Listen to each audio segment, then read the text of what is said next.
never thought I'd be sitting across from my stepmother in a boardroom of Manhattan's most prestigious law firm, watching her realize that the teenager she once kicked out was now her only hope of saving everything she had. But life has a way of coming full circle, doesn't it?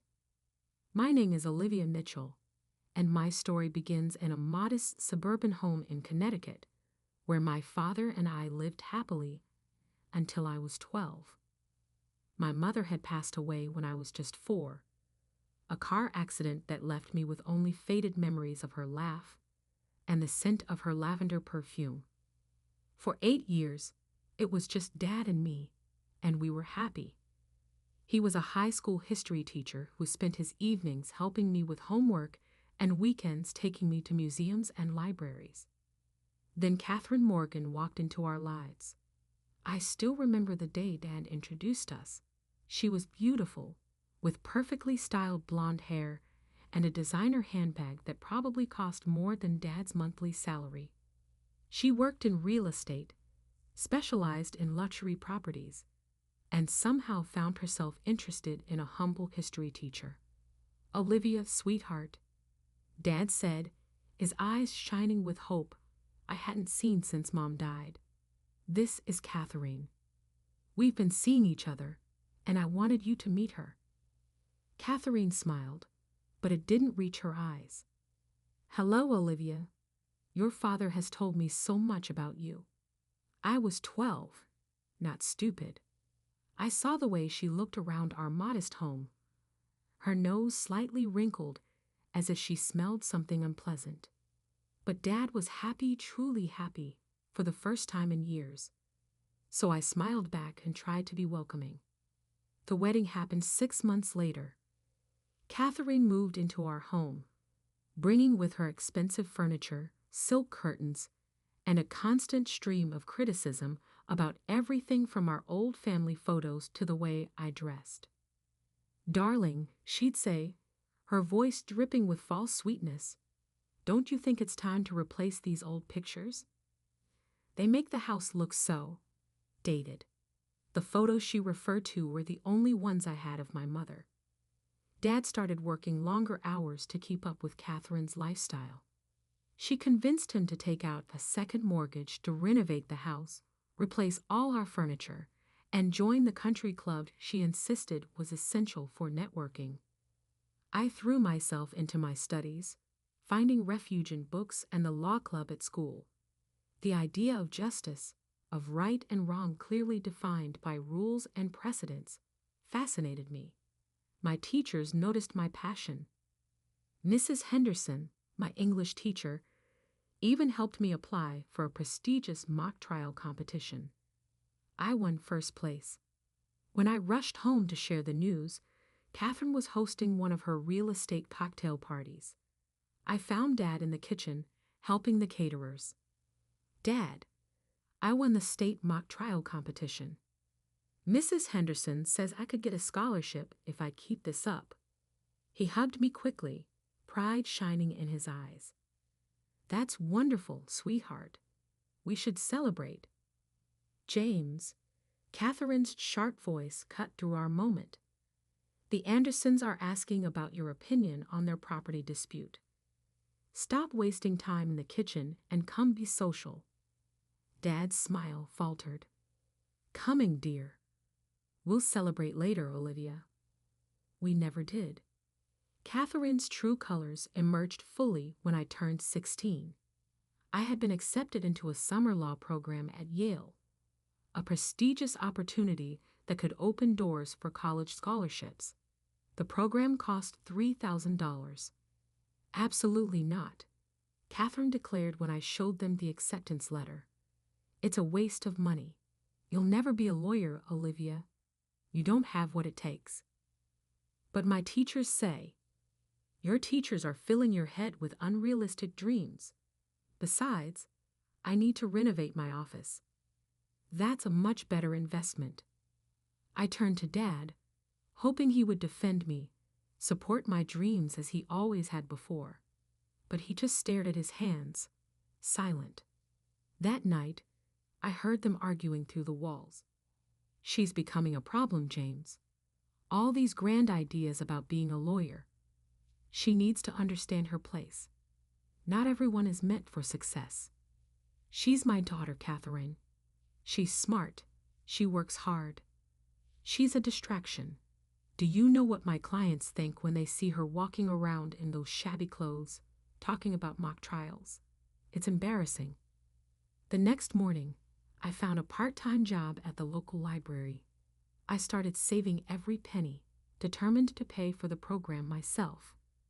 For 2 months, I worked after school and on weekends, eating lunch at the library to save money. Then Catherine found my savings, $2,700 hidden in a book in my room. "What's this?" she demanded, holding up the envelope of cash. "Have you been stealing?" "No, I earned it for the law program." Her face turned cold. "I told you no. Clearly, you need to learn respect." She took my money, all of it, used it to buy herself a new designer handbag. That was the beginning of the end. Over the next few months, Catherine's campaign to put me in my place intensified. She threw out my law books, canceled my subscription to legal magazines, and told my teachers I was no longer interested in a law club. The final straw came 3 weeks before my junior year ended.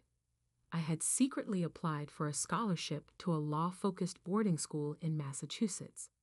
Against all odds, I got in with a full ride.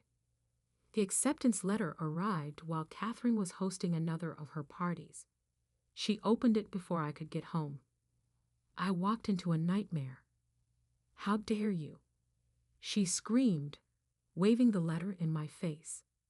"Going behind our backs? Trying to embarrass me? It's a full scholarship," I tried to explain. "You won't have to pay anything. You ungrateful little brat." She ripped the letter to shreds. "I've tried to teach you your place, but you just won't learn. Get out." "What?" "Pack your bags and get out of my house. If you think you're so special, so capable, then prove it. But you won't do it under my roof." I looked to Dad, who stood in the corner, his face ashen. "Dad, please." He couldn't meet my eyes. Maybe it's best if you stay with your Aunt Sarah for a while, until things calm down." Catherine smirked triumphantly. "You have 1 hour to pack. After that, I'm calling the police for trespassing." I packed what I could into my school backpack and a small duffel bag, some clothes, my mother's photo, and the law books I'd managed to hide. As I walked out the door, Catherine's voice followed me. "Remember this moment, Olivia. This is what failure feels like. You'll never amount to anything." I walked 6 miles to Aunt Sarah's house in the rain. She took me in without question, her eyes filling with tears when I told her what happened. Aunt Sarah, my mother's sister, had never liked Catherine, but she kept her distance for Dad's sake. "You'll stay with me," she declared, "and you'll prove her wrong." That night, curled up in Aunt Sarah's guest room, I made a promise to myself. Catherine thought she was teaching me about failure, but she'd actually given me the greatest gift: freedom. Freedom from her toxic presence, freedom to pursue my dreams without her constant belittlement. I would become a lawyer. Not just any lawyer. I would become the best. And someday, Catherine Morgan would regret the day she underestimated me. Life at Aunt Sarah's house was different from anything I had known before. Gone were the constant criticisms, the walking on eggshells, the suffocating pressure to be invisible. Instead, I found myself in a home where dreams were encouraged and hard work was celebrated. Aunt Sarah, a high school counselor, helped me plan my future. "You can't attend that boarding school now," she said one evening over dinner, "but we'll find another way." She was right. With her help, I transferred to a different high school, one with a strong pre-law program. The next 2 years were a blur of advanced classes, debate team competitions, and part-time jobs. I worked at the local courthouse as a filing clerk after school, soaking in everything I could about the legal world. Dad called once, about a month after I left. His voice was hesitant, heavy with guilt. "Olivia, sweetheart, how are you?" "I'm fine, Dad," I replied, keeping my voice steady despite the pain in my chest. "How's Catherine?" He sighed. She thinks this is for the best. Maybe when things settle down." I cut him off. "Don't worry, Dad. I won't come back to complicate your life." That was our last real conversation. He sent birthday cards with small checks, which I never cashed, and generic Christmas wishes, but our relationship had been broken by his silence that night. My hard work paid off. I graduated as valedictorian with a full scholarship to Columbia University. Catherine's words echoed in my head as I delivered my graduation speech. "You'll never amount to anything." I used them as fuel. College was where I truly found myself. I double majored in business and political science, maintaining a perfect GPA while working part-time at a law firm as a legal assistant. My professors noticed my dedication. One of them, Professor Hamilton, became my mentor. "You have something special, Olivia," she told me after class one day. "A fire that can't be taught." Through Professor Hamilton, I met Diana Chen, a founding partner at Chen and Associates, one of New York's most prestigious law firms. I interned there during my junior year, working harder than any other intern. I stayed late, came in early, and volunteered for the cases no one else wanted. "Why do you push yourself so hard?" Diana asked me one night, finding me still at my desk at 11 p.m. I told her my story, about Catherine, about being kicked out, about the promise I made to myself. Diana listened silently, then smiled. "How would you like to be part of our legal scholarship program for law school?" That scholarship changed everything. I got into Harvard Law School, graduating magna cum laude 3 years later. Diana offered me an associate position at Chen and Associates immediately after graduation. I threw myself into my career with the same intensity that had gotten me through college. While other associates complained about long hours, I thrived on them. Every difficult case, every challenging client was an opportunity to prove Catherine wrong. My reputation grew quickly. I became known for taking on impossible cases and winning them. The legal community started calling me the closer, because once I took a case, it was as good as won. At 30, I made partner, the youngest in the firm's history. At 32, I became managing partner when Diana decided to semi-retire. The day I took over the corner office, I found a letter from Diana on the desk. "Olivia, I'm not just giving you this position because you're brilliant, though you are. I'm giving it to you because you understand that law isn't just about winning cases. It's about justice. Your past didn't break you. It made you stronger. Use that strength wisely." Diana. I built Chen and Associates into something even bigger. We expanded from corporate law into civil rights cases, taking on pro bono work for people who, like my teenage self, needed someone to fight for them. My name became associated with the biggest cases in New York. If you had a multi-million-dollar lawsuit that needed winning, I was the lawyer you wanted. Life had a strange sense of irony, though. One morning, my assistant knocked on my office door, looking uncomfortable. "Ms. Mitchell, there's a potential client here to see you. She doesn't have an appointment, but she's insisting. It's about the Morgan Realty Group case." I froze. Morgan Realty Group, Catherine's company, the same company that had been in the news recently for a $20 million lawsuit involving fraudulent property valuations. Send her in, I said, turning my chair to face the window. I heard the door open, heard the familiar click of expensive heels on hardwood floors. Then a voice I hadn't heard in 12 years. I need to speak with whoever's in charge, off Olivia?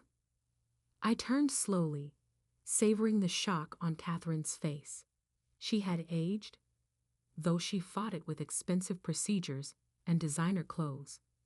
But her eyes were the same, cold, calculating, now wide with disbelief. "Hello, Catherine," I said calmly. "I understand you need a lawyer." She stood frozen in my office doorway, her perfectly manicured hand clutching her designer bag, probably another one bought with someone else's dreams. You're the managing partner?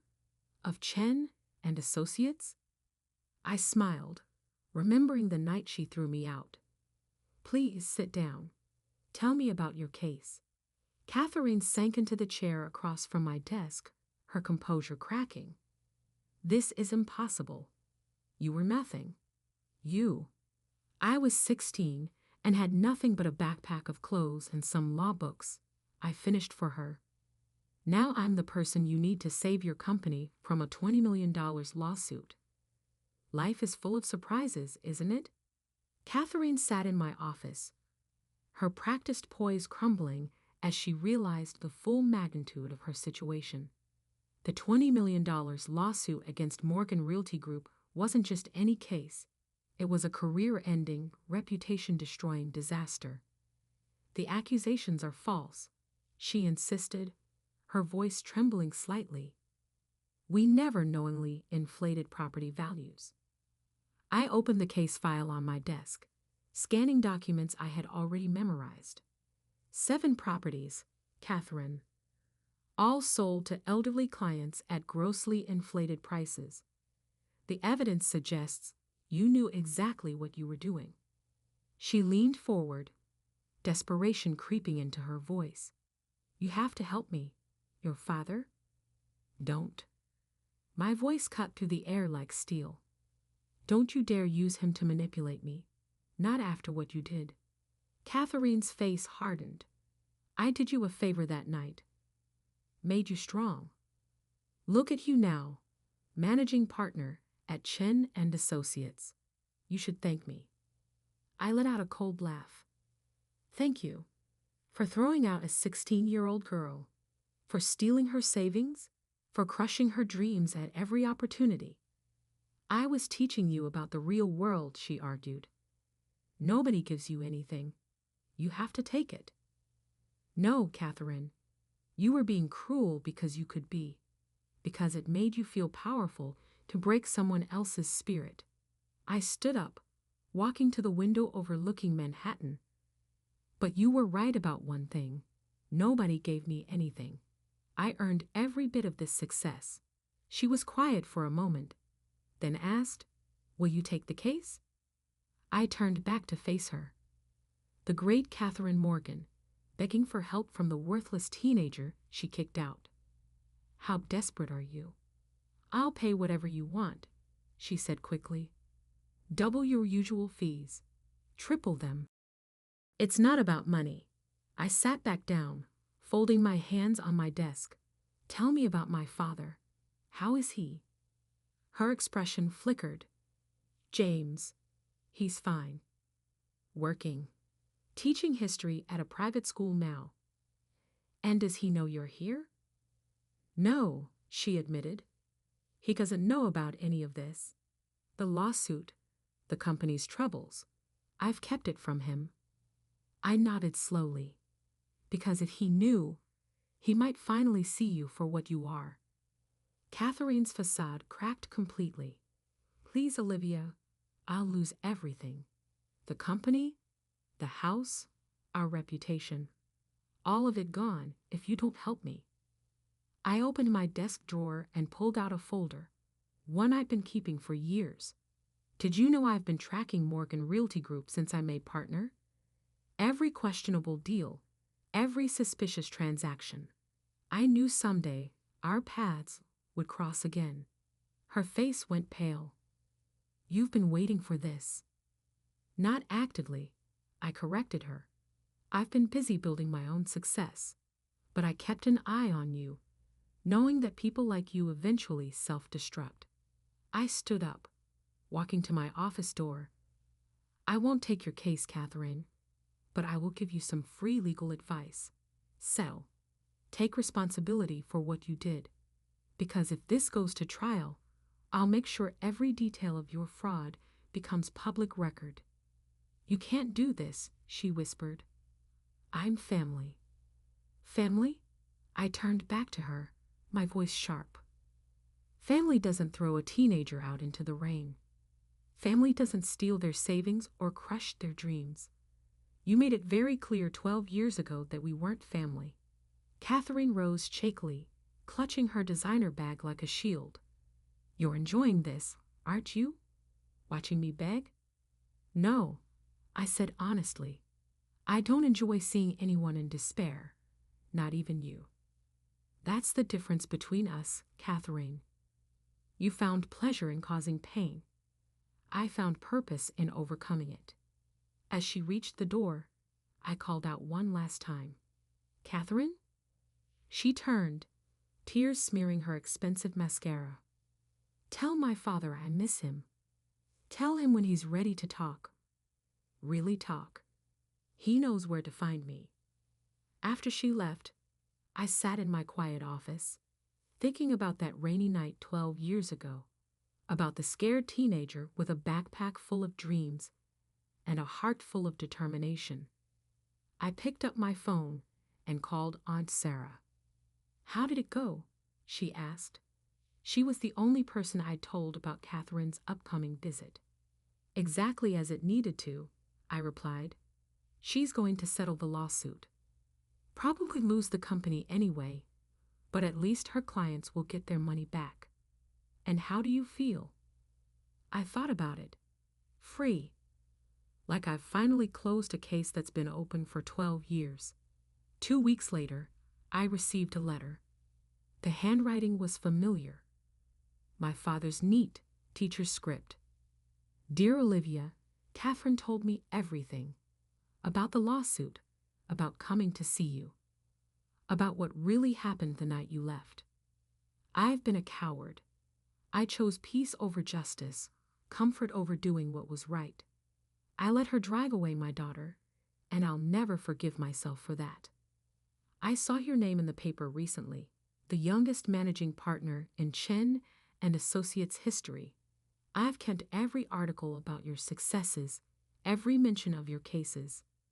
I was too ashamed to reach out, but I've been proud of you every single day. If you're willing, I'd like to have coffee. Just talk. Start somewhere. Love, Dad. I sat at my desk, reading the letter 3 times. Then I picked up my phone and dialed his number. Dad? Yes, it's Olivia. I got your letter. Coffee sounds good. Life has a way of coming full circle. Sometimes the longest journey leads you right back where you started, but as a different person. Catherine had tried to teach me about failure, but instead, she taught me about strength, about resilience, about the power of proving someone wrong. 2 months later, I got another visitor in my office, a teenage girl from our pro bono program. She'd been kicked out of her home, was living with a relative, dreaming of becoming a lawyer despite everyone telling her she couldn't. I looked at her and saw myself 12 years ago. Tell me your story, I said, leaning forward. And then let me tell you about how being underestimated can be the greatest gift someone can give you. Because sometimes the best revenge isn't about making someone regret their actions. It's about becoming so successful that their opinion no longer matters. It's about turning their cruelty into your motivation, their rejection into your determination. Catherine lost her company in the end. The settlement wiped out most of her assets. She and my father divorced shortly after. He finally saw her for who she really was. Last I heard, she was working as a regular real estate agent in Connecticut, no longer the queen of luxury properties. As for me, I dedicated a portion of Chen and Associates' resources to helping underprivileged students pursue legal careers. We started a scholarship program specifically for teenagers who, like me, had all the determination, but none of the support. Every time I interview a candidate for our program, I think about Catherine's words, "You'll never amount to anything." She was wrong. I amounted to everything I dreamed of and more, not because of her cruelty, but in spite of it. And now, I make sure other dreamers get the chance to prove their doubters wrong too. Sometimes when I stand in my corner office, looking out over the city, I remember that scared 16-year-old walking in the rain. I wish I could tell her that everything would be okay, that one day she'd be stronger than she ever imagined. But then again, maybe she already knew